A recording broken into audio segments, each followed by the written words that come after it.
Hello, beautiful, amazing, fantastic world, and you, wonderful individual out there. Today, I would like to speak about making your aura or your inner world palpable, especially when you interact with other human beings. It is no surprise that many people hide behind a brick of rock. Many hide behind their own insecurities. Many hide behind their fears. Many hide behind their values in pride, mostly because they are afraid. This is not a hidden truth in any regard. Now, to individualize yourself, making your inner world that you yourself have experienced in memories, in emotions, and in lessons more or less. You have gone through very specific individual, personal experiences. It might have been karmic, it might have been destined, because you needed to learn a spiritual or a specific ability in life that allows you to cope and to strengthen mankind in general. To make your inner world known to yourself. To be the ego that observes your inner world objectively but lovingly. You are your own child in a sense. That's the best way to describe it. And the more you get to know who you are, how you react to certain things, what values you have, what you prefer and what you do not like, what you feel uncomfortable with, what you feel comfortable with, what you are willing to do, to go through, to grow, what you are willing to endure to bring about happy life for as many people as possible, brings about a certain transparency to you and yourself. The more you purify your intentions from purely self-serving and egotistical to a combination of ego and objectivity and all of mankind. You can be, as I have said earlier, objectivity in the materialistic scientific sense is dead, cold, and have no values in morals. You can look as much as you want in the science, but the morals comes from within you, within the spiritual realm. You will never find morals in the outer physical, materialistic world. Not if you are studying molecules and the outer, sense-perceptible objects. Now, if we think about it for a second, first and foremost, these sense-perceptible objects, they have movement, that is one type of being. They have form, that is another type of being. They are becoming form, architectural structure, that is another type of being. Then you have, it can be likened to, let's say, an architect that speaks to the highest ups in the office that is planning how to execute the plan, execute the building works. That is the first hierarchy. Then the second hierarchy is the office people go down to those on the floor, the foreman and all and such, and they start moving and build forms and movements and structures. Then these people again are still a little higher up than the lowest on the floor. And those lowest on the floor are those that brings about the most physical changes to this world. And that is us. And the angels. And the archangels and archai. These are the third hierarchy. And the more deep in the physical we become, the more prominent the outer sense-perceptible world becomes. So there is a certain kind of, this is just concepts and pictures and symbols, of course.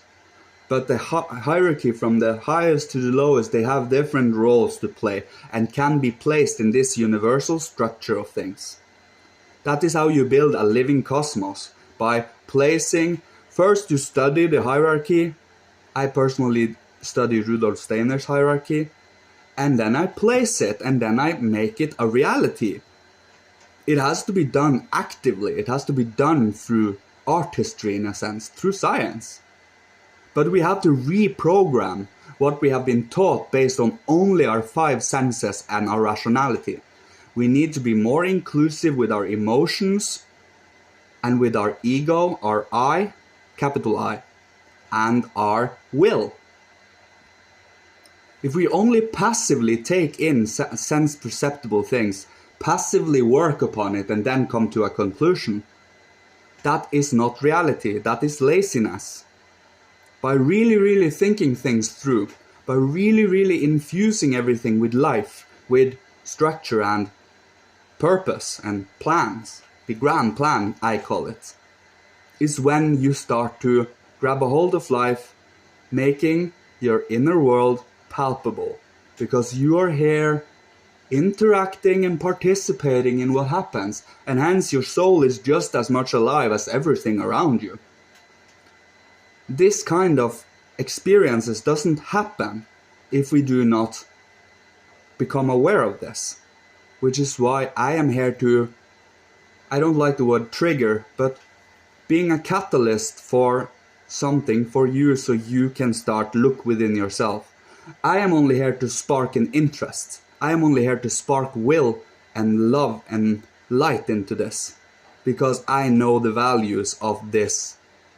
I am not the number one spokesperson for this, don't get me wrong, but I have a certain, it is a certain understanding of this, and by putting it out in exciting and new concepts and in artistic perspectives, I might enflame and impassion your interest and curiosity for, and wonder for, the universe and human beings and planet Earth. That is my inner longing, that's my intention.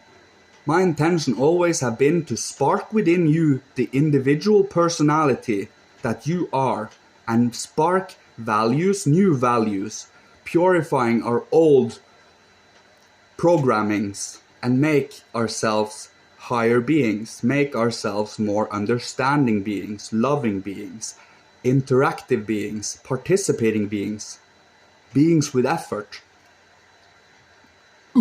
Like being lively. So, yeah, I spoke about the hierarchy and I spoke about the palpability of your aura. If you are here and now, it is beyond palpable. It is truly a part of your body. You are reacting with your facial expressions and your body, and if you hear something you like, you react in a likable manner. If you don't like something, you react in a what? That is honesty.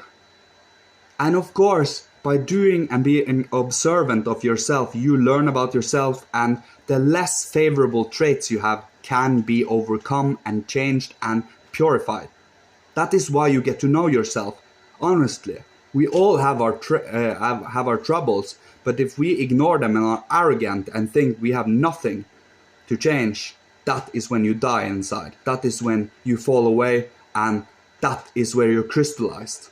Most human beings are crystallized at 27 years old and don't want to go beyond that in understanding. They have thought they were finished learning at 27, stuck there. So, after you turn 27, unfold your personality.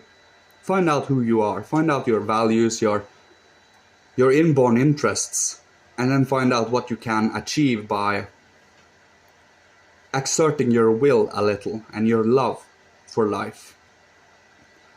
As I say in almost every video, wisdom and knowledge without love is not truth. It is only a partial truth, and without the full, that can be more dangerous than a lie, you see. A full truth has to have a whole picture here. And if you don't have the whole picture, it becomes imbalanced. Some traits of human beings become stronger while other things fall away. But to be aware of this and to not let the values we need today fall away, but cultivating it in active strength is what we human beings do. We can choose to not do it also. We can choose to stagnate. We can choose to distract ourselves. We can choose to don't care. But that is that person's individual challenge to deal with.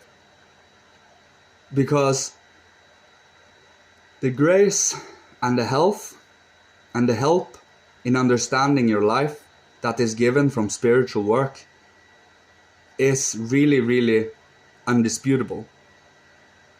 If you do this every day, you see the change that comes. And no one can truly take that away from you because you have been in the process all your time. So no matter how much other wants to disagree with you, you have been here the whole process. It's like someone from outside a situation comes in and criticizes the situation, but he didn't know anything about it. Or a blind person trying to describe colors. Or a deaf person trying to describe tones. Or, you get my drift. These kinds of blind arrogance is what it is, ignorance.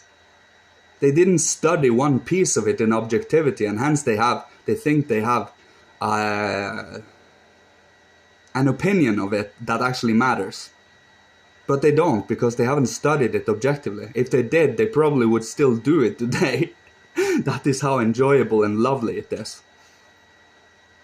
It breaks away from all of your fears, because you want to unfold your inner potential, and you want to see others do the same. So we all can move forward, upward, and towards the divine.